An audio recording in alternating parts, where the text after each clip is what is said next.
Well, I just want to start out by saying a great big thank you to the overwhelming response we've received after our launch of this podcast, Unscripted, with Owen and Tammy.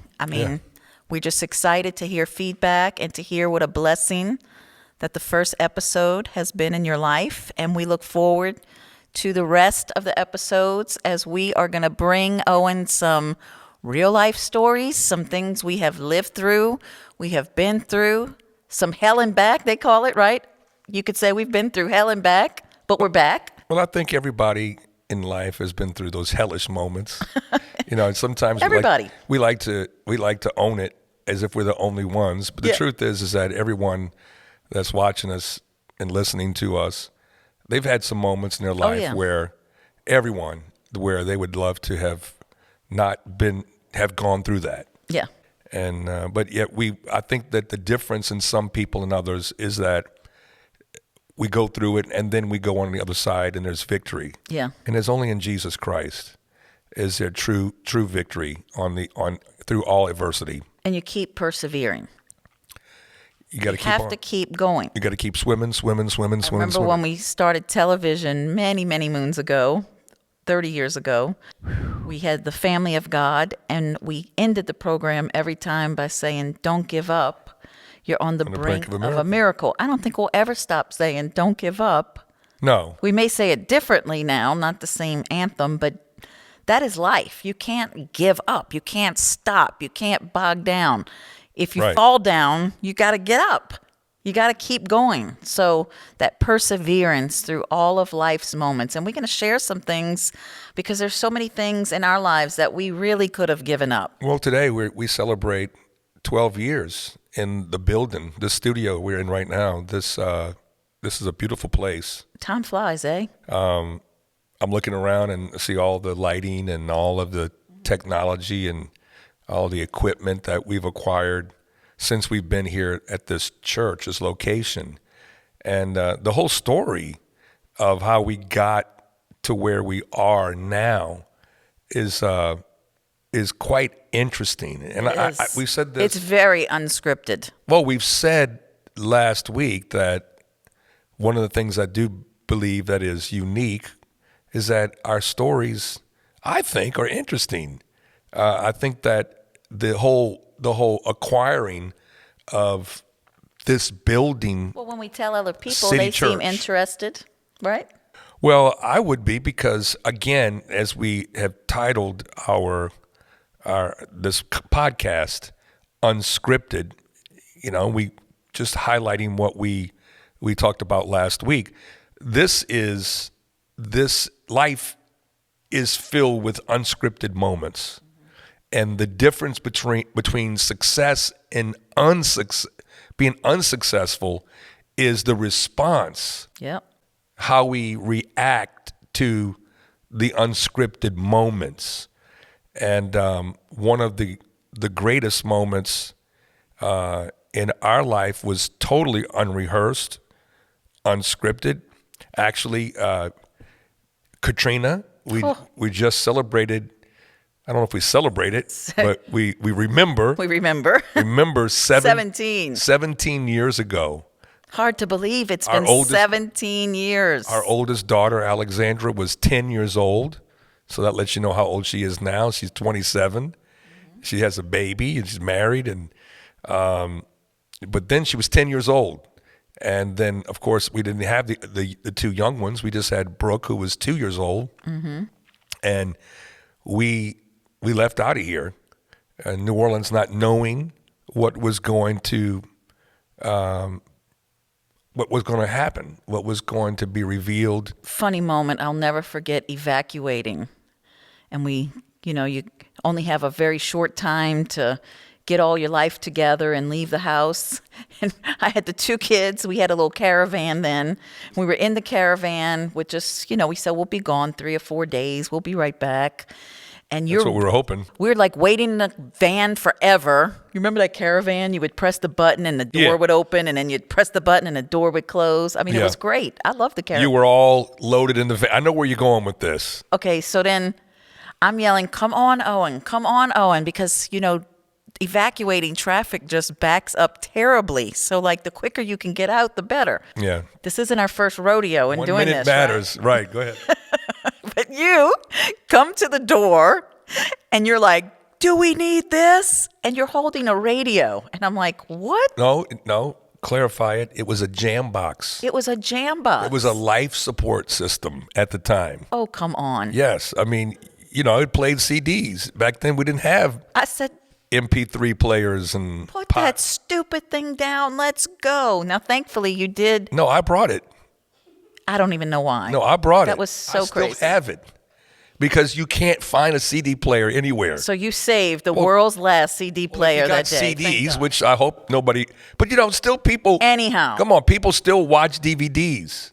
You were Not thinking better even than Blu-ray. me, because then you grabbed the box with all of our life's pictures. That's of what our I did, pictures. and you need to thank me for that. And you put it upstairs. And had you not done I went to that, the we top wouldn't have floor. any memories and printed pictures. Pictures today. of your mom. I mean, pictures you can't replace. Pictures of my mom who had just passed away. I know.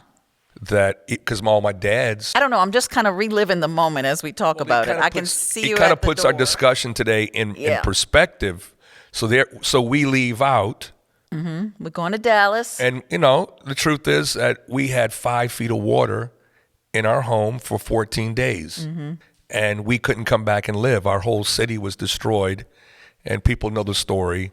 The worst natural disaster in American history still to this day.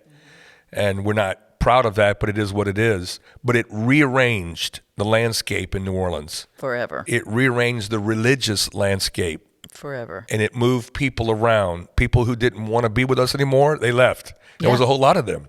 And People that didn't want to be with their own spouses anymore. It was like, there's your party time. Go your own way. If you're going to divorce, Separate right here. Blame it on Sister Katrina. It's like COVID. People started having to be home together for once, and they couldn't stand it. And they start killing each other. Yes. And it's like, this is just exactly. So then they're reminded, this is why I needed to divorce you, and they leave. So it's like, but again, these unscripted moments. Yeah, happen. These unscripted moments in life, if it's Katrina or it's COVID, it is a moment that you're either going to move into success or you're going to respond and bring you to unsuccessful living or defeat. So here we are. We come back. Of course, we start the whole process of trying to rebuild. We rebuilt our old location, church, on Chef Mentor Highway. Which was 2.5 acres. 2.5 acres. I recall. And I think all the property was, about 10,000 square feet?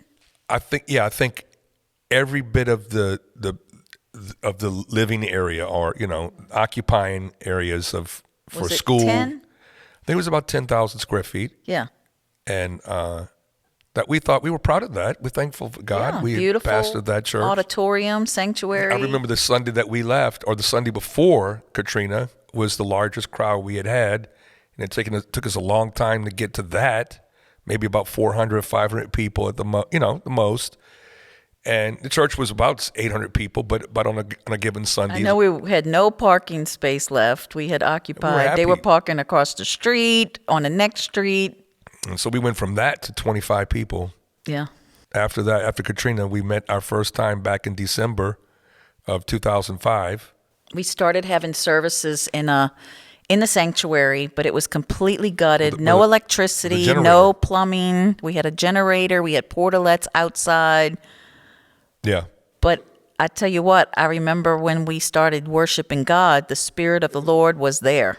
Yeah, I mean, we were desperate and dependent upon the Lord, and those moments you don't wish for them, but you look back at it, and it was amazing how we entered into a different phase and a different place in our lives. But we couldn't live here, so we lived in Baton Rouge. We for 5 or 6 months. Where we evacuated to Dallas. We moved to Baton Rouge because we wanted to be closer to be able to rebuild. So we had to drive in. There was so much traffic because so many people were doing the same thing. So it would take approximately 3 hours to get into the city, and then the same to get back out. Back and forth, yeah, because so people were doing the same thing as daily drive we was were. A good 6 hours of the day. Yeah, those were those were incredible days, and we were trying to rebuild, but there was no materials, so we had to buy in Baton Rouge and bring it into New Orleans. And it took us a while, and we didn't get back into our home till like January, February of 2006. We moved in one of the room, the whole Upstairs. family in one room upstairs while we rebuilt the downstairs. Yeah. We had to deal with the unscripted moment there. But yeah, so we did all of that. But we left in the caravan. We left in the caravan, and we left because you can fit more people in the 7-passenger caravan. And we left your car back. Yes, in the garage. We left one car back. Actually, I remember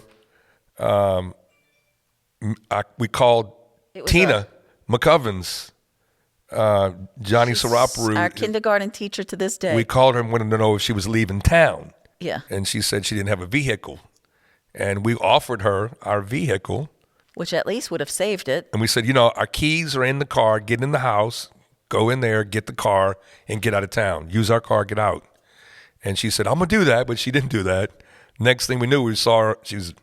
She was at the convention center. Yeah. So, not good. But praise God, she's still alive and still working for the Lord and all that. But there's so many side stories. The car, the water actually, because your garage is a lower elevation, so the level of the water went completely over that car. Yeah. It was completely gone. So when we got back, we had to just basically total your car. Yeah. And we drove around a van for, probably for, I guess, 2 years after Katrina. Yeah. That's all we needed was one car because we were only going one place. Yeah. And to rebuild. Together. And so after 2 years, our church on Sheffman Tour Highway started growing. Yeah. And, God really, there's a story there, how God just filled the church up with young people.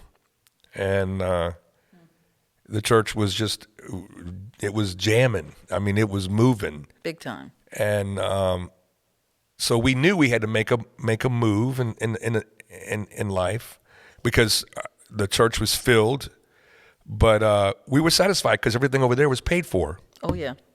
Everything was paid for. Everything was comfort zone. It was beautiful, man. Comfort. That's a nice place to be. That's what every pastor looks for. No worries. If I can just pay this building off, I think life will just be great. I mean, there we were. The church was filled, beautiful people, and we were decided to go and purchase you a second car because now things are getting back to normal a little bit, yeah. And you had a Lexus before, and it was a girly car. It was the girly Lexus, white with the tan interior, and it was like a girly car. Of course, you should like a girly car because you're a girly. But so we decided to go after I think it was 2000, the end of 2007. You remember dates so well. I do remember dates. My That's why if I prophesy to you, I could be halfway in the grave and I'll remember what I said. Dates at all. If you just remind me of the date, then I could click. The information's connected to the date. It's my filing system. I'll never forget that day, though, going into that Lexus dealership. And we were happy because, for us, it was progress. We were getting back to a normal life. Yes. And, now we're going to go and you're going to have your car. And, I was trying to get rid of the van. You don't have street credibility. You didn't like the van. I like the van. I love vans because they're so practical and pragmatic. Yeah. But the little door would open. Woo. You don't get any style points for vans. But that's cool. But nothing against anybody who's got a van. I love all of you van owners. I like a van. Well, it's cool. It's. I think kids are begging me to get a van now. They think it's great. I know. Don't you think an Escalade's just a little cooler than a? But anyway, we won't get into that. But we decided to go and search out, and we just decided to go and look. And when we walked in the door, we were standing at the I don't know if it's a RX, whatever. I'm trying to remember the models, and we were standing by one in the showroom floor. And we were standing there for just maybe 30, 40 seconds, and we heard a voice or not a shout, a scream from the other side of the showroom floor. And it was Oh my God, the McManuses are here. I can't believe you're here. And Like somebody's excited to see us. somebody. And we were kind of taken back. It was a beautiful, elegant lady. She was a beautiful lady. She was the lady that made the cookies. She was a hostess. She was like the hostess, those delicious cookies you get there. And she made some good cookies. And they coming straight out the oven. Chocolate chip. We're like, bring us some of those cookies, baby. Chocolate chips. We can talk. You know, I like chocolate. But she said, it's amazing. My husband and I were praying last night. We're intercessors, and we were praying last night. And you're going to buy our old church. You're going to buy our old church. We're like, oh, really? She says, yeah, you're going to buy, remember Faith Church on the Service Road in the East? That's your church. But you know, Tammy, I'm a skeptic. Now, I believe in miracles. Mm-hmm. I believe in suddenly prophecies, but I'm not one for parking lot prophets. Right. You know, so the dear lady, we didn't know her that well, but she's credible. So, yes. But you know, I have people walk up to me all the time and want to prophesy to me, and I don't let people do that. I remember once you were single, and the lady came up to you and said that the Lord showed you were her husband. No, it wasn't just one. It was like hundreds that used to talk. Yeah, it was. Oh my word! It was. Tell it, huh? Talk about. No, it real, wasn't. raw, unscripted. I don't think it was but one. But anyway, but I'm just playing. But anyway, the point is, people will tell you some stuff. Well, people say all kind of things. Yeah. You know, and my default setting is like, okay, save that stuff for later. Yeah. Even though I'm a pastor and I'm raised in the supernatural world, but I've seen a lot of flakes. Mm-hmm. I've seen a lot of weirdos. And so, but I do remember our focus shifted. All of a sudden, our focus was nowhere on a vehicle, which is why we were there. To our focus now was on this lady and the church. She was adamant. She kept saying, "You're gonna buy our old church." It seemed like the most far-fetched thing on the planet to us. Yeah. Because, as I said, we were at 2.5 acres. Yeah. The property about 10,000 square feet. The property that she's telling us about is 33 acres. I mean, that's increase. Yeah, on I-10. On I-10 Service Road, and all the buildings are 200,000 square feet. Yeah. So when you go from thinking Massive. 10,000 square feet to 200,000, this isn't double. This is Massive. like major multiplication in the difference. I would say, I wouldn't, I mean, people could argue with me, but I think it's probably one of the biggest churches in Louisiana as far as space, the church that we're in now. And so we knew the building. And the entire place is devastated. No, it's still We're just gutted. finishing renovating. We just finished all the work. That's why we're buying a car. All the work for years where we were, which we did a lot of the work. And it was hard work, and it took a lot. And now this lady's telling us to just come look. Yeah, she wanted us to look. She kept saying, "I know you're supposed to buy the building." And I said to her, "Thank you for considering us, but I'm not interested. There's no way. I'm not really interested." And she said, "Oh no, you're gonna buy this. You're gonna buy it." And she was, she was such a beautiful person. Gracious, yes. And she was so loving that, we had to listen. We had to, because as we sat there trying to buy a car. In all of this, we're trying to buy a car. Yeah. So we're buying the car, and then she would come in and say, "You're gonna have to go. Right. You need to call the agent."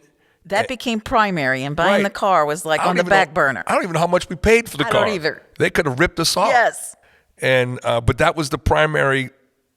It shifted. It was we were all focus completely shifted. Unscripted, unprepared for all of this, and so she was adamant. She gets the realtor on the phone. She got the realtor on the phone, and we made an appointment to go the and next said, day. Just talk to the agent. Well, I happen to know Yeah. The agent grew up with So we're like, you know what? the agent, knew her father, who was a doctor, who treated me, Dr. Potter, who had treated me as a kid when I was sick. He came and prayed for me, and God healed me while my parents were in the mission fields. You know, all this stuff is so connected, Tammy. It is. So see, life is so connected, but we view it as unscripted. It is unscripted. It's suddenly Unscripted in our plans. these moments where things just change for us, Yeah.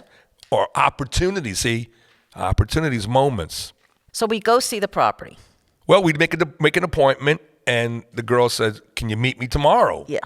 And we're like, "I guess, So yes, we we'll come. do that." We do it.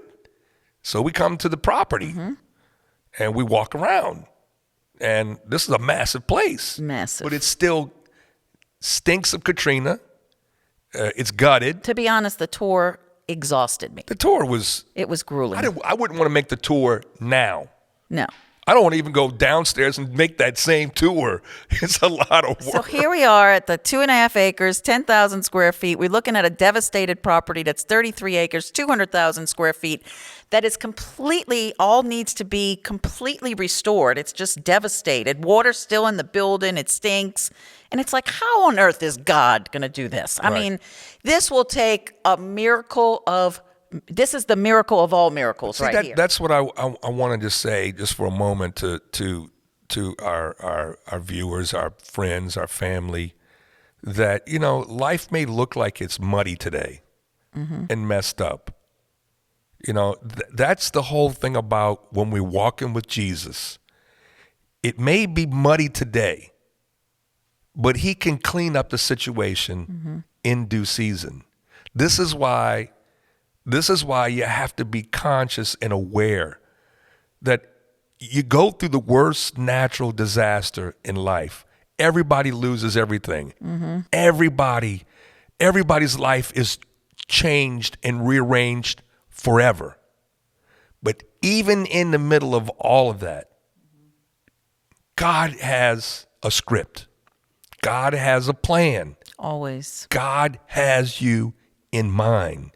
He will bring something powerful Yes, he will. in your life in due season. Yes. And it's going to happen in a way that's unscripted. Completely. It's going to happen in a way That's when you know it's that's God. unconventional. That's when you know it's God. And you just have to let God do what he does best. Yeah. But sometimes we can get ourselves out of the plan and not recognize it. I think that day we gave into it, and we came and we toured the building, and we walked around. We started off in the front. We walked down the first, which is now our nursery hallway. It was still water on the floor. We had to step through water. We walked around the back. We went through through everything.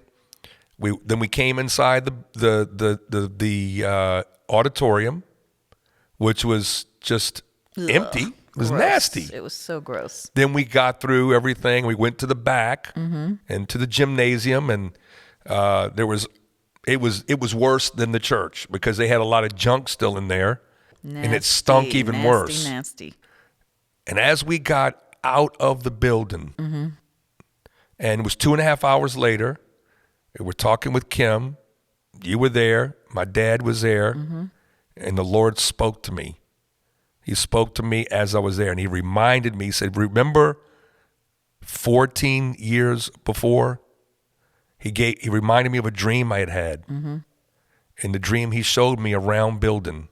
Prophets had come through and told me that the church is next to a body of water. We were looking all over the world for it. It was right here. It was right here. There's a lake. There's a body of water right behind in the building, right here on our property. And here we are standing in this gutted building, the worst natural disaster.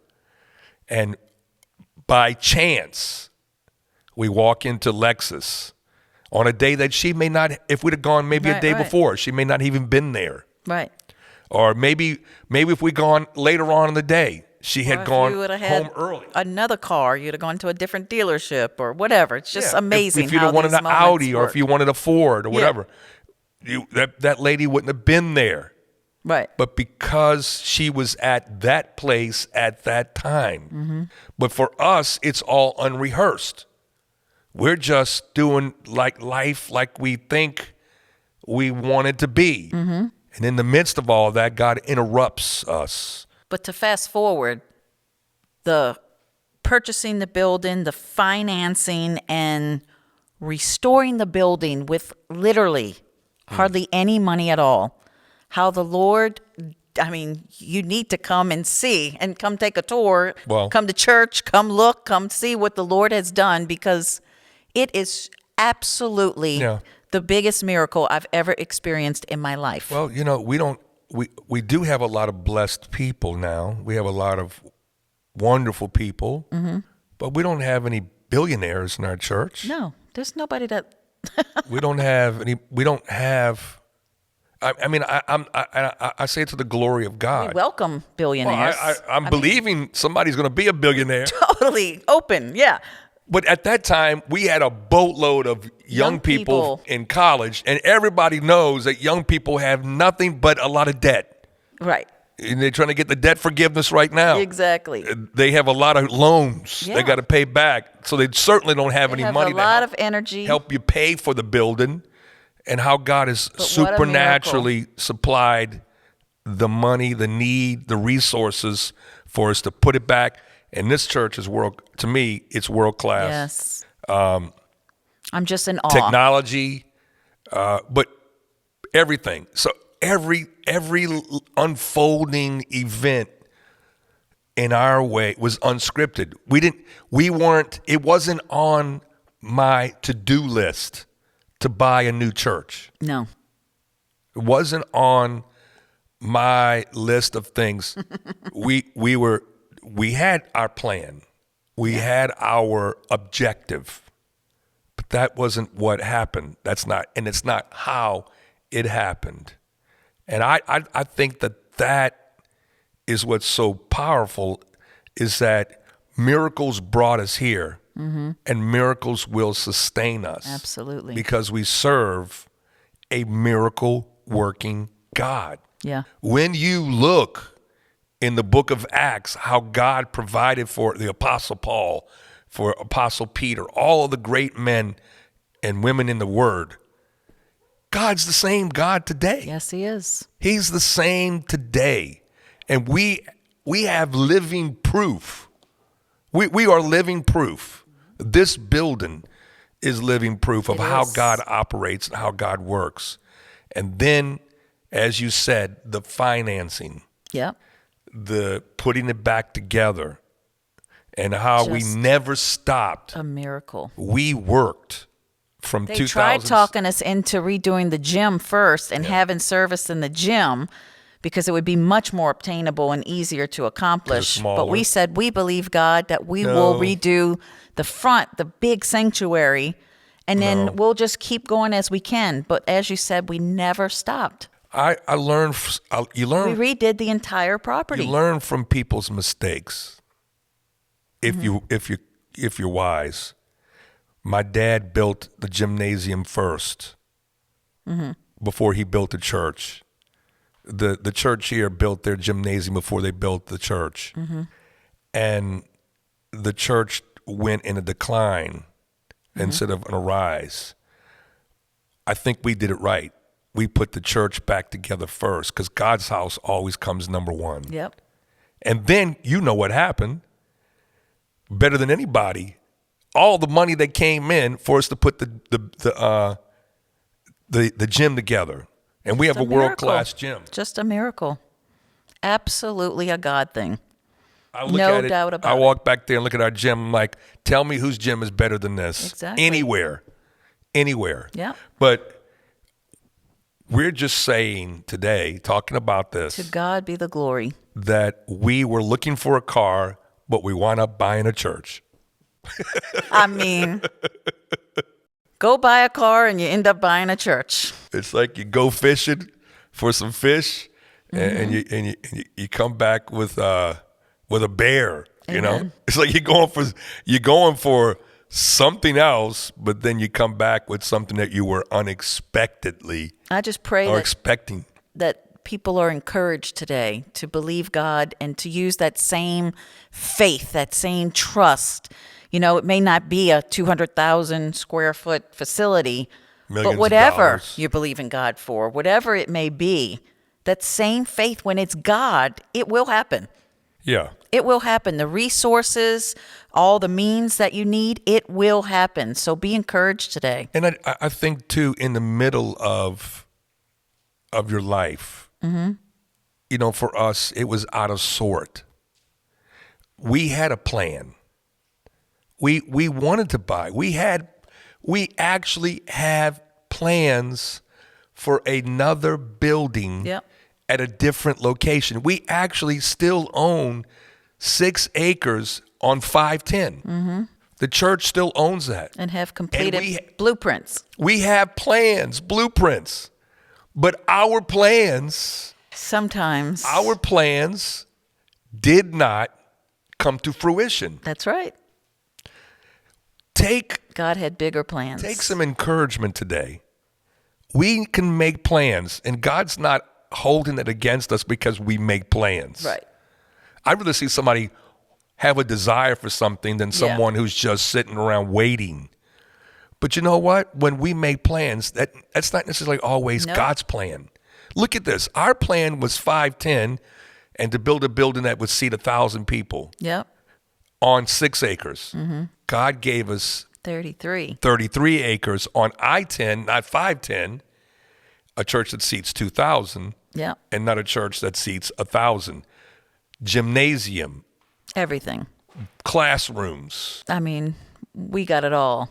It's Bible college, everything. we have a rectory where our ministers and pastors and Bible students can live. We have so much to say. Okay, so what you saying? I want them to like and subscribe Oh, you just interrupted me. because there's so many episodes coming up. I was on a roll though. Go ahead. Yeah, you're right. There's so many episodes coming up, so many stories like these that we have witnessed the hand of the Lord. I want them to like and subscribe and share this.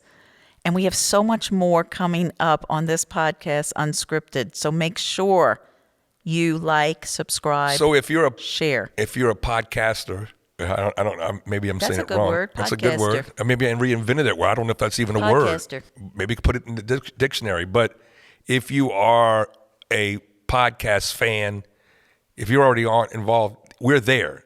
Yeah. The thing you need to do is subscribe. Yep. Maybe you just kind of Keep coming. came through. When you subscribe, you can find out. You'll be alerted and to let you know there's another one on ready for it to be viewed and listened to. I just before we close, I just wanted to pray for people. You know, the word mud. You know, when we were talking a while ago, I kept seeing all the mud we saw when we walked in here, and we talk about the miry clay. He lifts us up out of the miry so clay. bad. But there's some friends today that are in the muddy waters of life. I just want to pray that they can see the light at the end of the tunnel, that they won't give up, that they'll let God in this unconventional way, Yeah. his ways that are just mysterious, that people will let go and let God have his way. You know the old saying, let go and let God. I mean, there's so much truth to that. Yep. And we're such control freaks. Yep. We want to plan it all out, work it all out. But God has a plan. Yep. And God's plan is so good. We serve a great God. We serve a God that I've questioned him at times, but in the end, he always has my back. He always gives me better than what I can ask. So I just want to pray. Father, we just thank you for this podcast. We thank you for this opportunity to speak to people that we love, to friends, to those who are just searching for answers. They're searching for a clear-cut direction. Unscripted is the word of the hour. Unconventional, just spontaneous movements. Thank you, Lord. I pray one thing today, Holy Spirit, Thank you. that our friends can recognize God in the suddenlies, God in the unconventional, God in the unscripted ways. You can move us from the mud to clear waters that are pristine, beautiful, blue, clear sky future. A new day. We thank you for it right now. We give you praise. In the name of Jesus, we ask it. Amen. Thank you for spending this time with us. And don't forget to subscribe. And we'll see you on the next episode. Have a blessed day.